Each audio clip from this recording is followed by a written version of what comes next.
एक नरसी नाम के भक्त थे। वो पहले बड़े कंजूस थे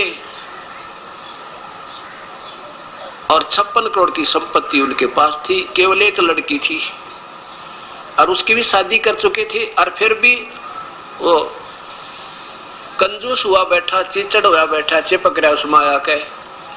और परमात्मा ने सोची, देखिए प्यारी आत्मा, ना इसके पास कोई लड़का और 56 करोड़ की संपत्ति, आज से काफी समय पहले तो अरबों खरबों की संपत्ति समझो। और नादान आत्मा चौनी दान नहीं करता, यो गधा बनेगा भूत इस माया के चिपट के। उसके लिए उस परमेश्वर ने ना जाने के किस प्रकार से प्यारी आत्मा से वो माया का जाल छुटवाया। कैसे? नरसी बहुत कंजूस आदमी हो गया था और उसकी हुंडी चला करती। हुंडी क्या होती है? जैसे ड्राफ्ट बनाए जाते हैं आजकल, बैंक ड्राफ्ट बनाते हैं कि एक कागज पे लिख देते हैं पैसे जमा करवा के कि हमने इसके इतने पैसे जमा हो गए और किसी बैंक में दे दो, वहां से आपको पैसे मिल जाएंगे। पहले हुंडी हुआ करती थी, इनको हुंडी कहते थे। वो उसमें कुछ एक शहरों में एक आध व्यक्ति को गवर्नमेंट नॉमिनेट कर देती थी, उसकी संपत्ति का हिसाब लगा के कि इतने रुपए तक का ड्राफ्ट बना सकता है और हुंडी दे सकता है। वो फिर आपस में 6 महीने में आदान प्रदान, वर्ष में एक दूसरे के साथ वो सेठ लोग कर लिया करते थे, इनको हुंडी कहते थे। अब नरसी जी बहुत कंजूस हो गया था और उसकी हुंडी चला करती थी। पैसे 56 करोड़ उसके पास, रुपये 56 करोड़ रुपए की संपत्ति। अब क्या होता है, एक दिन उसकी पत्नी ने कहा कि आप गंगा स्नान करवा के लाओ हमें। सेठ कहने लगा, क्यों पैसे बर्बाद कराए, यही नहा ले, क्या करेगी, क्या रखा है, इतनी दूर जाओगी, ये है वो। उन्हें सोचा भी 10-20 रुपए खराब होंगे,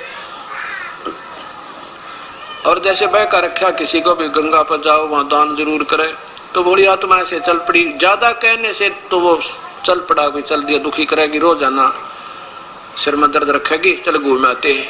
चल पड़े, गंगा में जाके स्नान करने लगे। इतने में वो कुपूर्ण परमात्मा, क्योंकि वो श्री कृष्ण के पुजारी थे तो बाद में श्री कृष्ण की महिमा गाई गई।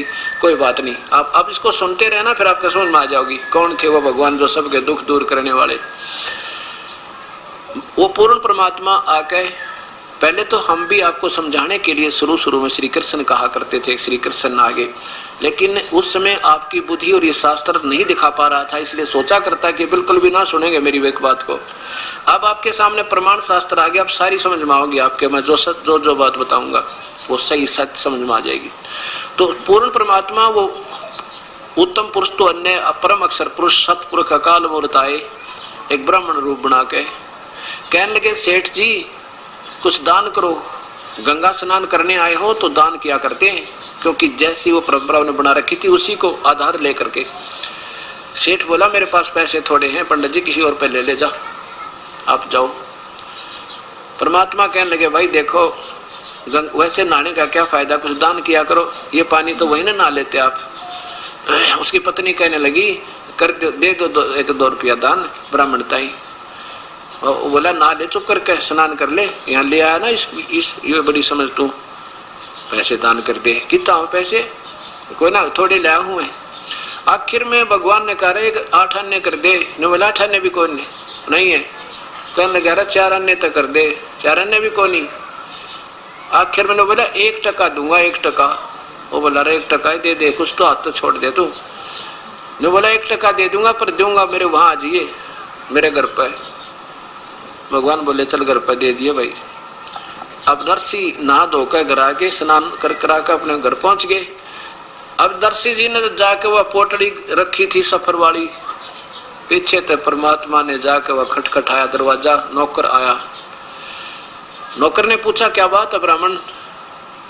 पर ब्राह्मण वेश में परमेश्वर बोले, भाई आपके सेठ जी ने मेरा 1 टका की यहाँ पर रखी है दान करने की, और वो कहो मेरा टका दे दे, तो घर आके देने की कही थी, मैं फिर अपना और काम जाना है दूर। अब नौकर ने जाके, सेठ जी तब बैठा था, इतने में कहा जी एक पंडित जी आ रहे हैं बाहर द्वार पर खड़े और कह रहे हैं आपने कोई गंगापुर उनका 1 टका दान करने का प्रॉमिस किया था, वो लेने आए से अपना। अब उसने सोचा नरसी ने तो बड़ा ढीठ आदमी गिला लिया, तो कहने लगा भाई यूं कह दे अब सेठ जी आ रहे थके हैं, कल देंगे, बैठ जाए इंतजार, कल कल कल देंगे। नौकर ना का संदेशा दे दिया। परमात्मा बोले भाई कोई बात ना, कल दे देंगे, विश्राम कर लेते हैं, बार बार के आ जाए तो लेके जाऊंगा। उसी के बाग था एक, उस कोठी के बाहर, उसमें बाग के नीचे परमात्मा ब्राह्मण रूप में अल्लाह के बिछा के चादर लेट गए। सुबह उठते फिर खटखटा दिया दरवाजा। दरवाजा खटखटा भी कहो सेठ जी ने मेरे और टका दे दे। नौकर गया, सेठ जी वो ब्राह्मण खड़ा द्वार पे अपना दान दक्षिणा मांगे। सेठ ने सोचा बड़ा ढीठ आदमी तो गया भी को नहीं। अब सेठ ने सोचा आज ही एक टके की इज्जत लगा रहा है, कल न माने 100 रुपये की लागे बैठ जाए तो इसको तो रास्ता पा गया, फिर ये अब किसना भी काम कर दो इसका न आगे फिर से दुखी करेगा। यो कहने लगा यूं कह दे, नौकर से कहा सेठ नरसी ने, यूं कह दे भाई मेरे हमारे सेठ जी बीमार हो गए और ठीक हो जाओगे जब देंगे, सफर में आए थे बुखार बन गया। नौकर ने आकर कह दिया सेठ जी, ब्राह्मण जी हमारे सेठ जी ना सफर से आए थे, उनका बुखार हो गया और कहते हैं ठीक हो जाएंगे ना फिर आपका टका दे देंगे।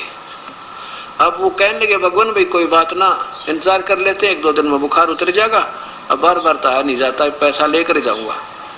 वही अपना दिन में घूम फिरावे, शाम ने बोला आगे फिर लेट जाए। अब 1 दिन देखा, 2 दिन देखे, 3 दिन हो गए। जब सेठ जी ने पूछा कि वो गया कि यहीं पर है, वो कहने लगे जी वो तो यहीं बिस्तर लगाए बैठे हैं सामने अपने के बाग में, और कह रहे थे कि अभी लेके जाऊंगा, ही बार बार तो आया नहीं जाता। सेठ नरसी इतने निकम्मेपन पा गया, कहने लगा नो कह दो वो तो मर गया सेठ थे बस। अब नौकर ने जाकर कह दिया ब्राह्मण हमारे सेठ जी का तो स्वर्गवास हो गया। और भाई बड़ी दुख दर्द बात हुई, तो बीमार हो गए बेचारे, गंगा स्नान करके आए थे। भगवान बोले भाई कोई बात नहीं, तो मरना जीना तो लग रहा है, चलिए मृत्यु तो होगी पर तो अंतिम संस्कार करा के जाऊंगा, यूं तक जहाज।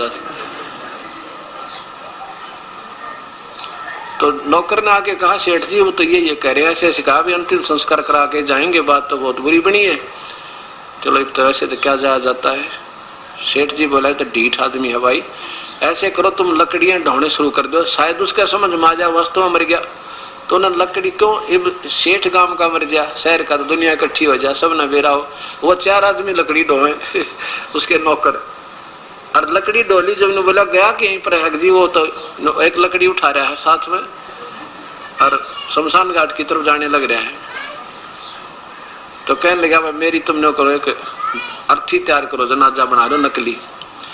अब सेठ जी को लौटा लिया, उन 4 उठा लिया नौकरों ने और चिता के ऊपर रख दिया। चिता के ऊपर जब रख दिया तो परमात्मा डाल के लकड़ी न जो ले रहे थे कंधे पे, और कहने लगे निकम्मे सेठ जी तो भी वह पक्का उस्ताद निकला। अब देख 1 टके में जान देने को जा रहा है, भाई हमने माफ कर दिया तेरा दान, हम लेते नहीं। सेठ बोला पक्की बात है, कहाँ पक्की बात है, अगजात है, अकात आप जा रहे हैं भाई। भगवान चल पड़े और सेठ ने वो सारी लकड़ी वापस ठुआई, चलो सारी ठाक ले चलो उठाओ। और बची खुची जो थी ना छोटी मोटी बच जाकर उन आप धोती गए, उसमें कपड़े में डाल के और सारियां की नो गठड़ी बांध दिया हुआ है, वो भी वापस पहुंचा दी। अब अगले दिन उन्होंने सोचा चलो वो तो गया ब्राह्मण तय। नेक्स्ट डे अगले दिन आकाश तो दूर तक घूम फिर के आऊंगा, तो 2-3 दिन जंगल पानी भी घर में जाना पड़ा। दूर तक घूमने निकल गया सैर सपट्टा करने के लिए। उधर से परमात्मा आगे नरसी रूप बना कर वो एक पूर्ण ब्रह्म, और नौकरों से बोले भाई एक काम करियो, कोई नकम्मी आत्मा है ना, कल कई दिन का तंग कर ब्राह्मण मुझे, आज वो मेरा रूप बना के ना आ जा, कभी उसको अंदर मत पड़ने देना, वो हो सके मेरा भी रूप बना के आ जा। और तो इसकी चाल चली नहीं, और आजा तो उसने कह दिया चला जा, ना मानो उसका 2 ठोक दियो। अब सेठ जी का रूप बना के परमात्मा अंदर प्रवेश कर गए। अब सेठ जी आया 2-8 घंटे पीछे खूब सैर सपट्टे करके। अब जो द्वार पर खड़ा था नौकर कहने लगा भाई वहीं खड़ा हो जाना, सेठ दे रुपये तो बहु रुपया है, हमारे सेठ जी को बहुत परेशान कर लिया तूने। आप देखा ना वो सच्ची कह रहे थे हमारे सेठ जी के मेरा रूप बना कर आएगा, तो वो एक काम कर दिया। और वो सेठ क्यों रुका, नौकर के कहने तो बिल्कुल सामने आ गया। तो वो नौकर कहते हैं तुझे सुना नहीं, लठ ठाया।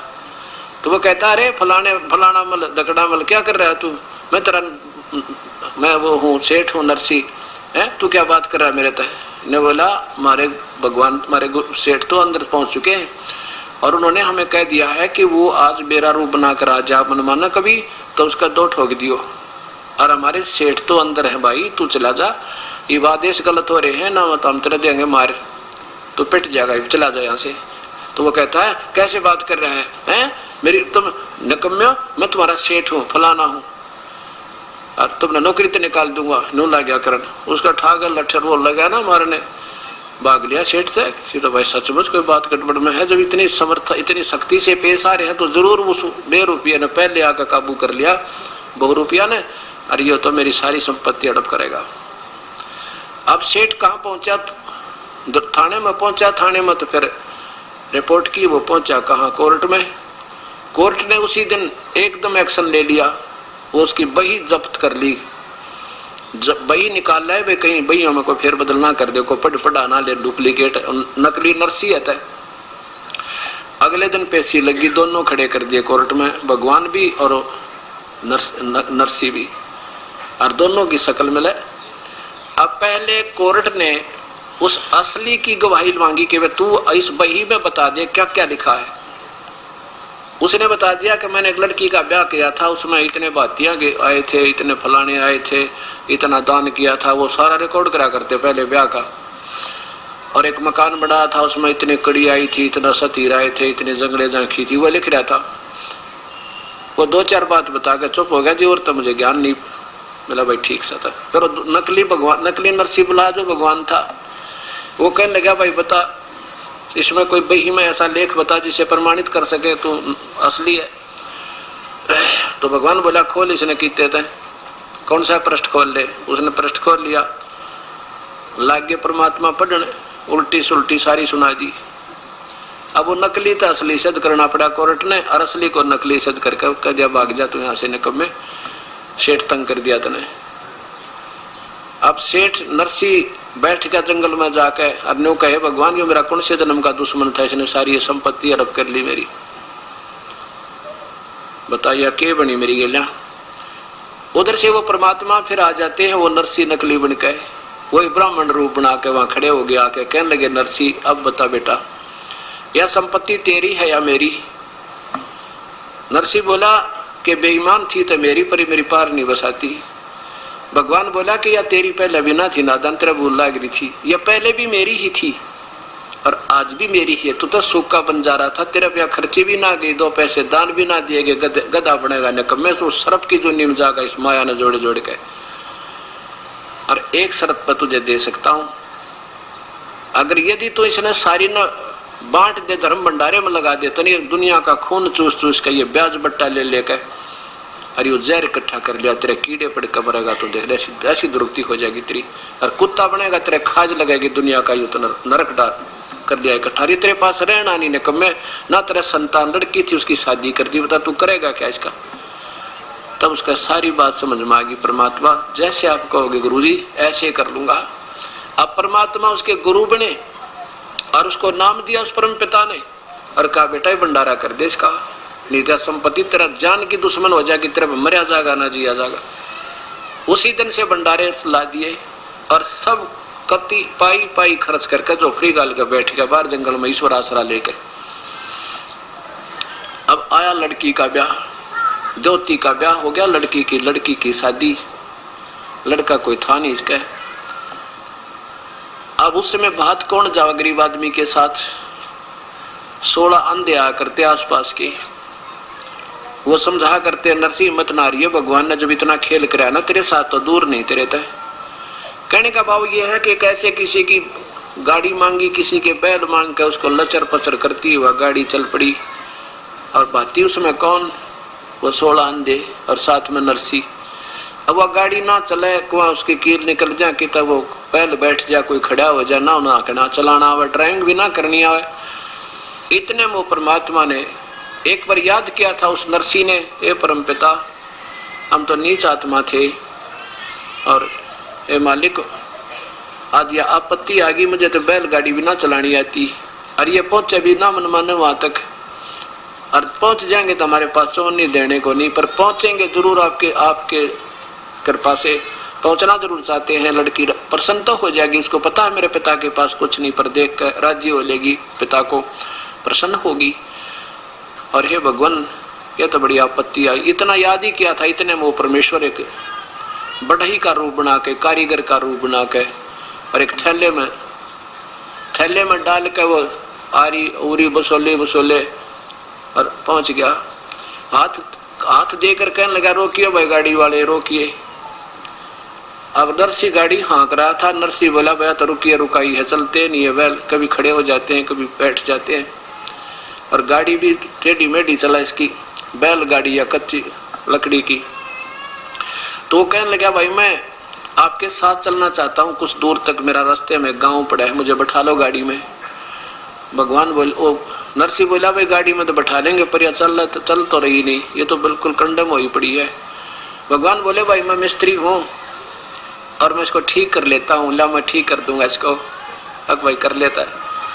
अब मार के 2-4 थोड़े पथोड़े इधर उधर थे, अपनी शक्ति तो कति सही कर दी, बैठ गया।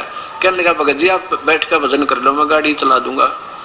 वो परमेश्वर पूर्ण ब्रह्म एक मिस्त्री रूप बना के फिर उसका बनकर ड्राइवर गाड़ी का, और जा छोड़ी वहां पे 7 किलोमीटर दूर, 7 मील 7 कोस दूर स्थान से, और रात में पहुंचा दी। थोड़े से 2-4 घंटे में जा छोड़ी। कहने लगा, भाई ले भगत जी मेरा तो आ गया स्थान, आप अपनी गाड़ी संभालो, और यहाँ से 7 कोस रहेगा तुम्हारा स्थान जहाँ तुमने जाना है, बस 7 कोस, और आराम से पहुंच जाओगे, कोई दिक्कत नहीं। अब पहले तो जो भगवान चला रहे थे गाड़ी ऐसे चला थी जैसे हवाई जहाज हो, और खूब भक्ति में मन लग रहा। सब सूरदास तो अंधे थे 16, और नरसिंह जी भी भक्ति में लीन हो गया, क्योंकि परमात्मा बैठे पास में पूर्ण ब्रह्म। अब जब भगवान उतर के चले गए तो वह गाड़ी फिर झटकम पटकम लचरम पचरम, फिर ऐसे बैल कभी खड़ा हो जाए, कभी चल रहा है, कभी झटके पटके लगे। तो अंधे वो कहने लगे, अंधे जो बैठे थे कहने लगे, नरसिंह रख गाड़ी कहाँ ले गया तू, रास्ते से नीचे उतार दी क्या, ये बहुत ज्यादा इसमें झटके लग रहे हैं। नरसिंह की आंख खुली, क्यों? नरसिंह बैठा था, कहने लगा ना गाड़ी तो ठीक चल रही है रास्ते पे। अगवाई कितनी दूर आ गया पा कि वो जो ड्राइवर था ना वो चला गया, वो कह रहा था भी 7 मील 7 कोस रह गई यहाँ तो तुम्हारा वो स्थान। वन देखने लगे, पागल 7 कोस रहा करे, अभी तो आज सारी रात लगेगी, कल का सारा दिन लगेगा, कल शाम तक सुबह तक पहुंचेंगे अगले रात ने, तो क्या 7 किलोमीटर रह गया। और पूछ किसी तरह। इतने में एक व्यक्ति आ गया, वो उससे पूछा, भाई ये हमारा जो हमने जाना है वो जूनागढ़ कितनी दूर है? वो तो कहने लगे, भाई यहाँ से 7 कोस रहता, वो बिल्कुल थोड़ा सा ही है। तो नरसिंह कहने लगा नंदों से, भाई ये तो 7 कोस बताओ यहाँ से। तो वो एक अंधा सियाना बहुत था, शिक्षण नाम था उसका, वो शिक्षण नाम कहने ने कहा, और नरसिंह वो आदमी कहाँ गया जो गाड़ी चलावा था, जिसने गाड़ी ठीक करी थी? वो तो जी उतर कर चला गया। अरे देखता किधर गया वो? अब इतनी देर में ज्यादा 3-4-5 मिनट हुई होंगे, उन्हें देखा था कितना वो आदमी दिखा ना, सारे खेत खाली पड़े थे, कोई आसपास आड़ भी नहीं ना दिखाई दे। नरसिंह वो शिक्षण बोला, निकम्मे तो भगवान था। अरे हम तो अंधे थे, तेरे तो आंख थी, इतने चरण क्यों ना पकड़ दिया परमेश्वर के? आपने देखे या गाड़ी पहले हाल भी नहीं लगे थे हमारे, कोई थोड़ा सा भी झटका नहीं लगा था। करीब देख इस गाड़ी की हालत उसी जमीन पर चल है। अरे तो भगवान थे भाई, ये तो हाथ नहीं आए। नरसिंह तो ने गलती कर दी। नरसिंह का क्या बताऊं भगत जी, उन क्या है पाछा तो मुझे भी भक्ति में गणा जोर से आनंद आया, और मेरी तो ऐसी आनंद आ रहा था, बोलने दिल नहीं कर रहा था। और वो भाई मेरे तो पकड़ा कर बैल चले गए। अब फिर पहुंच गए वहां पर, बात भरने कुछ को नहीं, पाटड़े पर पहुंच गए, और माई ने उसकी समदन ने जो ना उसके ऊपर ताना कस दिया। पड़ोसन कहने लगी, क्या लाया तेरा बाती, क्या देगा भात में तेरे को? समदन कहने लगी, उस नरसिंह की जो लड़की की सास आरता लिए खड़ी थी थाल का, कहने लगी, के देगा यो कंगाल, डले दिए इसने, 2 डले देगा, हमारी बेइज्जती करने आ गया। 56 करोड़ का मालिक था, लुटा दी सारी निकम्मे ने, आज हमारी बेइज्जती कराना आ गया, यो डले डालेगा थाली में, के डालेगा? जब न्यो इतना ही कहा था उसने समझने, तो नरसिंह की आंखों में पानी आ गया। परमात्मा जो रखेगा तो ही रहेंगे, कोई हमें इज्जत करे तो बेइज्जती करो। तो परमात्मा भी कहते हैं मम संत आदर अनादर करो क्यों ना कोई, और मम संत शरण जगत जान छोई। मेरी शरण में आके चाहे तुम्हारी कोई इज्जत करे चाहे बेइज्जती करे, तुम चिंता ना करियो।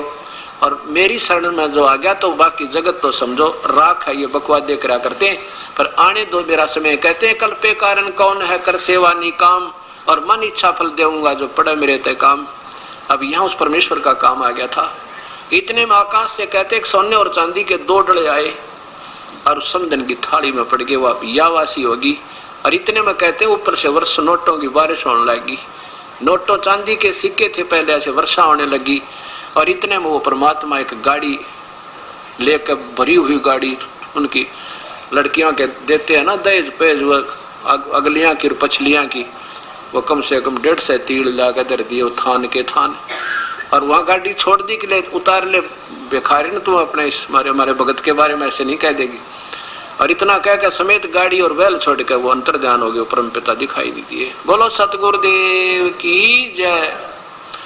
अब नरसिंह पुजारी श्री कृष्ण का था, वो ने सोचा श्री कृष्ण कर रहे हैं, कहते करे करा वैसा ये मन में लहर उठा। और दादू शरदर जीव का वो आप बगल हो जा, ये बड़ाई नहीं की करवा देता श्री कृष्ण राम आदि की, और करता स्वयं।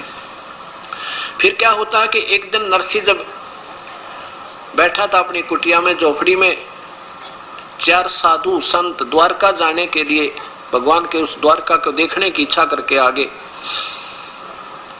और पहले नरसिंह के वो ड्राफ्ट चला करते थे, हुंडी चला करती थी। अब वो पहले भी 1-2 बार हुंडी बनवा कर गए थे। अब गांव में जाकर नगर में पता किया भी नरसिंह जी कहाँ हैं। वो गांव वाले ने बताया कि वो तो भाई बाहर बैठे हैं। क्या काम है कि एक हुंडी बनवानी थी। गांव वालों ने मजाक कर दिया, कहने लगा भाई वो नरसिंह बकवाद करता है, अब वो जल्दी सी हुंडी नहीं बनाता, उसको वो कहेगा मैं कंगाल हो गया हूँ, मजाक करता आजकल वो। और ज्यादा जोर दोगे ना जो बनाओगा ना तो बनाता नहीं। कहाँ है कि वो बाहर झोपड़ी में बैठा है, वहां चला गया। चारों के चारों वो भक्त आत्मा जो तीर्थ यात्रा पर आए हुए थे, उन्हें सोचिए 500 रुपए हमारे पास है, रास्ते में कोई छीन ना लेवे, हुंडी बनवा ले, चलते हैं द्वारका में, किसी सेठ से ले लेंगे। अब नरसिंह के पास गए, नरसिंह से वो 500 रुपए रख दिए और कहा सेठ जी हमारी हुंडी बना दे। नरसिंह कहने लगा महात्मा जी मैं अब सेठ नहीं रहा, मेरी हुंडी चलती नहीं, वो कैंसिल होगी गवर्नमेंट की तरफ से, मेरे पास पैसा नहीं है अब। तो चारों महात्मा कहने लगे वे बिल्कुल ठीक कहते, गांव वाले तो बकवाद करने लग गए हैं, तेने शर्म नहीं आती महात्माओं के साथ ऐसा व्यवहार करता है, तुझे पाप लगेगा, हम पैसे दे रहे हैं कोई मुफ्त हो रहे बना रहे तेरे से। अब नरसिंह ने सोचा भी ये मानना नहीं, और संत से ना जाने इनकी आत्मा दुखी होगी, बताए क्या करूं। गांव वाले ने दिन के साथ उनको बहका दिया, मजाक कर दिया। उसी समय साक्षी रख के अपने परमेश्वर को, क्योंकि वो श्री कृष्ण के पुजारी थे, सांवल साहा, सांवला सेठ, सांवल यानी सांवरिया, भगवान श्री कृष्ण के नाम सांवल शाह लिख के कि भगवान श्री कृष्ण के नाम में अपने एक हुंडी लिखता हूं, ये दास की हुंडी स्वीकार हो, इनको भुगतान किया जावे, आपकी अमानत मेरे पास है। 500 रुपये ले लिए और वो कागज बना के दे दिया, अब ले जाओ सेठ महात्मा जी। वो चल पड़े। पीछे से सेठ ने क्या किया, उन 500 रुपए का एक भंडारे का सामान, घी, चावल, खीर, दूध, दाद बनाकर और भंडारा कर दिया। 500 की रोटी खिला दी। अब 500 रुपए बहुत होते थे, 50,000 के करीब हो जाए आजकल के, पूरा भंडारा कर दिया। अब वो चारों महात्मा पहुंच गए कहाँ, द्वारका में। वहां जाकर पूछा भाई कोई सावड़ नाम का सेठ है। वो सेठ जिसकी हुंडी चला करती उसके पास गए, वे एक सेठ हुंडी उसकी चलती, उससे पूछ लो। उसने देखा, कहने लगे ये तो नरसिंह की बनाई हुंडी है क्या, ये नहीं चलती इसकी, अब ये तो कंगाल हो गया, दुनिया को ठगने लग गया, अब झूठी हुंडी बना के, ये तो दिवाला निकल गया इसका। तो सारी द्वारका में पूछ लिया, सांवल नाम का कोई सेठ हो, कोई नहीं पाया। और सब मजाक करने हो, नरसिंह तो ठगन लग गया दुनिया को, अब उसकी हुंडी नहीं चलती, उसका ड्राफ्ट नहीं चलता। अब चारों महात्मा जाके एकांत में बैठ के नगर तबार भाई के ने बता, वो तो मना करे था बेचारा, हमने सिर में दर्द कर दिया उसका, गले पीछा पड़ गया, किसी के कहने सुनता है। उनको ये भी विश्वास था कि वो नेक आत्मा है, हमारे पैसे जो के तो पाऊंगे, पर ये तो हम दिक्कत होगी यहाँ पे। इतना सोच ही रहे थे कि उधर नरसिंह जी की दिव्य दृष्टि काम करने लगी परम पिता की दया से। उसने देखा कि परमात्मा ने आके उनको महाराज संतों को पैसे दिए क्या नहीं दिए। देखा तो उनको पैसे नहीं मिले और मायूस हुए बैठे। अपनी पत्नी से कहा नरसिंह जी ने कि तूने जो सामान लाए थे हम 500 रुपए का, वो सारा वितरित हो गया या कुछ बकाया है। लगी जी थोड़ा सा आटा बचा है, ऐसा होगा तो 2-4 रोटियां बन जा। और वो कौन सा बचा, वो पलोथन का। पलोथन क्या होता था, पहले रोटी बनाने के लिए बनाते थे गोल गोल सी लोई, और उसको सूखे आटे में लगा लगा के रोटी बनाती थे। अब काफी भंडारा हुआ था, उसमें थोड़ा सा आटा बच गया, जिसमें 4 रोटियां बन गया। वो कहने लगे जी वो पलोथन यानी थोड़ा सा आटा बचा है 4 रोटियों के का, और तो सारा भंडारा लगा दिया। तो उसने कहा नरसिंह ने 4 रोटी बना। यह तो आट लाग रही थी अभी तक, इसलिए भगवान प्रकट नहीं हो पा रहे थे। 4 रोटियां का आटा और आटे की रोटी बनाकर वही परमात्मा वहां एक रास्ते चलते का रूप बनाकर आके कहा भगवाई राह चलता हूं, मुझे भूख लगी है। ओए होए, वो परमेश्वर स्वयं आके और उसी समय कहा जा भाई भगत जी बैठो हो बड़े ले रोटी ताजी ताजी बना रखी है। 4 रोटी खाकर परमात्मा वहां प्रकट हो गए और जाके कहा कि आ जाओ भाई, कैसे बैठे हो महात्मा। आके बैठे हैं भाई सेठ जी, हम तक इतना जोगे नहीं रहे। ऐसे ऐसे नरसिंह की हुंडी यहाँ चलती नहीं, हमारी उन्होंने हुंडी बना दी, पर उसका दोष नहीं बेचारे का, हमने ज्यादती कर दी उसका। और या कोई सेठ नहीं सांवल नाम का। तो परमात्मा कहने लगे भाई किसने कहा तुम्हारे को वो सेठ नहीं सांवल, मैं सेठ हूँ सांवल। आ जात मेरी दुकान पर, चल तुम्हें दूंगा वो 500 रुपये रहे या हुंडी, बिल्कुल सही चला इसकी दवाई, कौन मना करा था। लेकर वो कागज और उस बाजार में चौपट, उस बाजार में द्वारका के में जड़ा चारों तरफ बनिया की दुकान थी। कहने लगे बिछाओ चादर यहाँ पे। उस चौराहे पर चादर बिछवा के ऐसे पटके 1 चांदी के खुड़के दूर थे 2, 3, 4 सुना का उन सब ने और सबका ध्यान अट्रैक्ट हुआ है, ये क्या होने लग रहा है। 500 रुपए नए कते जैसे आज बनकर आए हो, 500 नोट चांदी के पटक दिए और कह दिया भाई मैं सांवल सेठ हूँ। और कह देना उस नरसिंह को उसका दास हाजिर खड़ा पाओगा, चाहे लाख हुंडी दे दे। बोलो सतगुरुदेव। तो ऐसे परमात्मा, वो पूर्ण परमात्मा आकर ये सब काम करता। ठीक है, चाहे हम श्री कृष्ण पर सेरा बांधे, चाहे श्री राम पर बांधे, ये गीता और वेद प्रमाण देते हैं वो परम पिता पूर्ण ब्रह्म है जो सबके काम सारने वाला और सारे दुखों का निवारण करने वाला। बोलो सतगुरुदेव की जय। नरसिंह जी की हुंडी झाली सांवल सा कहाया, द्योती का जब ब्याह हुआ वहां भात भरण को आया। जो कबीर परमेश्वर पूर्ण परमात्मा नरसिंह जी की हुंडी को उन्होंने पूरा किया, दिया झाली यानी उसका ड्राफ्ट कैश किया, और द्योती का जब ब्याह हुआ था तो भात भरने वो परमेश्वर ही गया। तो परमात्मा पूर्ण ब्रह्म की प्यारी आत्मा गरीबदास जी उनके साक्षात दर्शन होने के बाद कहते हैं कि नरसिंह जी की हुंडी झाली सांवल सा कहाया, और द्योती का जब ब्याह हुआ था वहां भात भरण को आया।